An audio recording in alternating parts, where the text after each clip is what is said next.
Today, the Senate Judiciary Committee faced tough questions from Senator John Kennedy. He grilled District Judge nominees LaCour, Maxwell, Chamberlin, and Lewis, testing their knowledge of constitutional law. From rational basis review to landmark cases, Kennedy left no stone unturned. Subscribe for more unfiltered coverage from Capitol conservatives. Senator Kennedy asked, "Judge, what is the rational basis test?" The nominee explained it checks if a law has a reasonable link to a legitimate government interest. Kennedy pressed, "What if Congress gives no reason?" The nominee said courts analyze the statute's wording and context, not invent reasons. Kennedy posed a scenario. If you have a college degree, you skip the driver's test. The nominee said the rational basis test applies since no fundamental right is involved. Kennedy's frustration was clear. So you'd invent the reason for the statute? Senator Kennedy. Thank you, Madam Chair, and congratulations, gentlemen. I thought I would just start down here and then move this way, if that's okay. Judge, what is the rational basis test? Senator, I believe the rational basis test is going to be one of your least stringent tests, and whether a law has a rational basis for the outcome intended or the governmental interest that you're trying to obtain. What if the legislature or the Congress, as the case may be, doesn't list a reason? What if they just pass the statute? Senator, I would submit that probably happens many times, and I think it's the role of the court when determining which matters as a definition. I think it's the role of the court to determine whether the usage of that statute, using its wording in plain meaning, whether the usage of that statute is going to reach the governmental interest that you hope is obvious, but sometimes you have to determine. So you just create the basis, the reason for the statute? I don't think that you create it, Senator, but I don't think that most statutes, to be honest, I don't think that they tell you what they are trying to accomplish so much as they say, this is the law. For example, possession of a narcotic that's going to say it's illegal to possess this. We determine if there's a rational basis that forwards the ends of the governmental interest. Well, how do you determine if there's a rational basis? Do you look at the statute or do you look behind the statute? Well, I think that you always look at the statute. Now, I think you also look at any other precedent or case law that has interpreted the statute. However, you look to the language of the statute to determine what it does and what effect that might have. Kennedy asked, "Judge, what's the difference between notice pleading and fact pleading?" The nominee stumbled, confusing the two. Kennedy pressed, "What system does the federal judiciary use?" The nominee answered incorrectly, fact pleading. But federal courts use notice pleading. Moments like this show Kennedy's knack for exposing unprepared nominees. Counselor, let's suppose that a legislature passes a statute that says if you have a college degree or a more advanced degree, you don't have to take a driver's license test.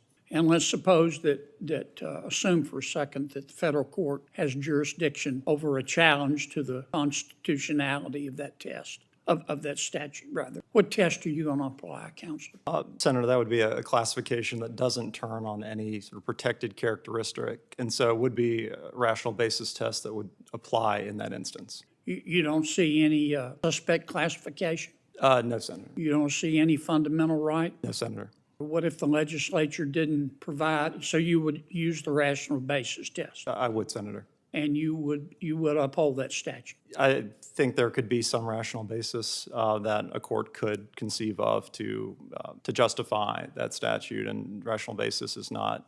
So you would invent the rational basis, the reason for the statute? That's generally how the test has been applied by the Supreme Court and by lower courts, and as a district court judge, I would be bound by that Supreme Court precedent. As his time wound down, Kennedy raised a key question. Should the Constitution be interpreted as it was originally understood? The nominee agreed. Kennedy pressed, "How does that fit with Brown v. Board of Education?" The nominee called Brown good law, but Kennedy's point was clear. Original meaning can clash with moral progress. Okay. Judge, tell me the difference, sir, between notice pleading and fact pleading. Notice pleading, of course, goes to your due process issues under the 14th Amendment. But what's the difference between notice pleading and fact pleading? We use two systems Yes, in sir. America, as you know. Yes, sir. Notice pleading is based on, of course, that goes into your jurisdiction, your personal jurisdiction, and then the fact pleading, of course, goes into your subject matter jurisdiction. What system does the federal judiciary use? Notice, fact? No, fact. Judge, I'm about out of time. Can I have 30 more seconds, Madam Chair? You heard me talk to the nominee for the Third Circuit about how she would interpret the Constitution, and she said that the Constitution should be interpreted according to its meaning as understood by the people in America at the time the Constitution was passed. Do you agree with that? I do, Senator. Okay. Let me ask you what I asked her. How do you square that with Brown v. Board of Education? I would adopt a lot of what she said, actually. I believe the 14th Amendment, as it came in, addressed. a lot of- 14th Amendment was later. It was later. It was a Can you turn reconstruction. your microphone on, please? Sorry Thank about you. that. I do too, but when my friends, and I'm a textualist as well, but when my friends say, well, we have to interpret the Constitution in accordance with the way the average American viewed the Constitution at the time, I say, okay, that seems fair to me. Do you think that the average American at that time looked at the Constitution and supported and believed that it provided for racially integrated schools? Do you think that was a majority view at the time? Senator, all I know is that Brown versus Board of Education is good law, and it was correctly decided. And why do you think it was correctly decided? I agree with you, but why? Well, If you interpret the Constitution by looking at its public meaning at the time. separate was not, it was inherently unequal, not equal. And It was what? I just don't believe that there's any appetite in this country for any type of de jure type of segregation. I believe At the that time case- the Constitution was passed? I'm talking about right now. I believe that it's good No, but law, I'm, Senator. okay, I've gone way, way over. I'm sorry, Counselor, I didn't get to you. No problem, Senator. Senator Kennedy's questioning exposed both strengths and weaknesses in the Biden administration's judicial nominees. These hearings matter because they shape the future of our judiciary and the direction of our country. Subscribe to Capital Conservatives for more coverage. Thanks for watching.